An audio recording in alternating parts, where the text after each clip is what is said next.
कृषी विज्ञान केंद्र बुलढाणाचा उपक्रम माती परीक्षण।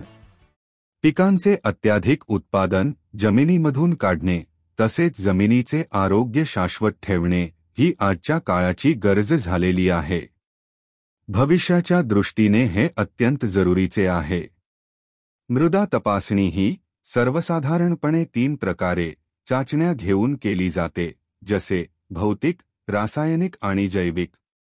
चाचण्याद्वारे जमिनीचे आरोग्य म्हणजेच मूलद्रव्याचे प्रमाण, कमतरता, आवश्यकता ओळखून जमिनीवर घेण्यात येणाऱ्या विविध पिकांचे उत्पादन व त्यावरील खर्च यांचा ताळमेळ बसवला जाऊ शकतो। त्याकरिता मातीची प्रयोगशाळेमध्ये रासायनिक तपासणी करणे अत्यंत आवश्यक आहे। माती तपासणीसाठी प्रयोगशाळेत आणताना नमुना कशा प्रकारे घ्यावा याबाबत आपण आज जाणून घेणार आहोत। मातीचा नमुना घेत असताना प्रथमतः शेताची पाहणी करून जमिनीच्या प्रकारानुसार, उदाहरणार्थ जमिनीचा रंग, खोली, उतार आणि उत्पादकतेनुसार जमिनीचे विभाग करून प्रत्येक विभागातून एक प्रातिनिधिक नमुना परीक्षणासाठी घ्यावा। मातीचा नमुना घेत असताना गुरे बसण्याची, झाडाखालची जागा, खे व कचरा टाकलेली जागा, तसेच दलदल व घराजवळची जागा, पाण्याच्या पाटाखालची जागा, झाडाझुडपाचे क्षेत्र इत्यादी ठिकाणावरून नमुने घेऊ नयेत। नमुना घ्यावयाच्या जागेवरील काडी कचरा बाजूला करून 15 ते 20 सेंटीमीटर खोलीपर्यंत व्ही आकाराचा खड्डा घ्यावा। खड्ड्याच्या पृष्ठभागापासून तळापर्यंतची माती तासून गोळा करावी। अशा रीतीने आवश्यकतेनुसार 5 ते 10 ठिकाणची माती एकत्र करावी। गोळा केलेल्या सर्व मातीचा चित्रामध्ये दर्शविल्याप्रमाणे ढीग करून त्याचे 4 समान भाग करावे। समोरासमोरील 2 भागाची माती काढून टाकावी। उर्वरित मातीचा पुन्हा ढीग करावा व त्याचे पुन्हा समान 4 भाग करून समोरासमोरील 2 भागाची माती काढून टाकावी। ही कृती अर्धा किलो माती शिल्लक असेपर्यंत करावी।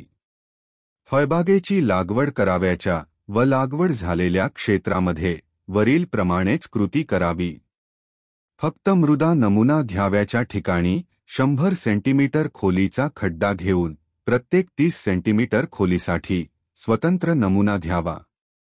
नमुन्यामधील काडी कचरा, पाने, मुळे काढून माती कागदावर पसरवून सावलीत वाळवावी। नंतर स्वच्छ कापडी किंवा पॉलिथिनच्या पिशवीत माती भरून प्रयोगशाळेत पाठविताना माहितीचे पत्रक भरून पाठवावे।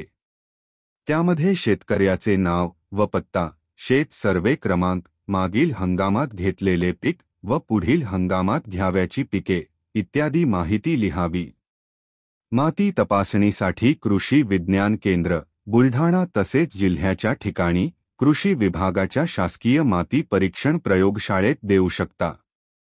प्रयोगशाळेत मातीच्या नमुन्याचे आम्ल विम्ल निर्देशांक, विद्राव्य क्षार यांचे प्रमाण, सेंद्रिय कर्ब, उपलब्ध नत्र, स्फुरद, पालाश या गुणधर्मासाठी पृथक्करण करण्यात येते आणि त्यानुसार माती परीक्षण अहवाल तयार होतो।